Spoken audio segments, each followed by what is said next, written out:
this bowl, I have my paleo baking flour, and over here, I'm going to put my psyllium fiber in with it. Next, I'm gonna add baking soda.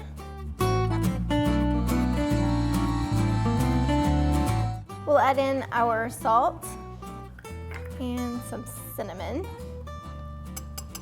Love cinnamon. Not sure I could get enough of it. And our sugar, which this is our monk fruit sweetener. And we're gonna whisk that together. This is our yeast and coconut sugar and some water. Apple cider vinegar goes into this. That also helps make everything nice and fluffy. And then we're gonna add our egg whites.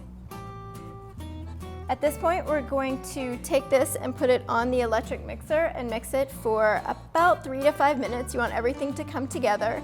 And then after that, we will add our raisins to it and shape them.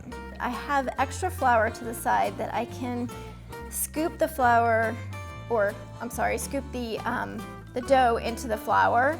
That way I can coat each one with the flour mixture, and it helps it hold its shape. So I'll show you.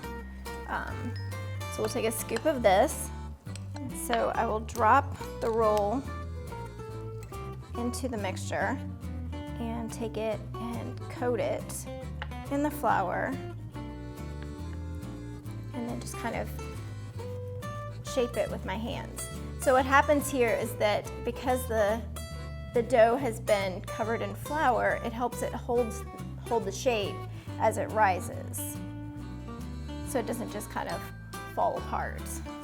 So after these are done being shaped, we're gonna put them in a warm place covered and let them rise for about an hour and a half.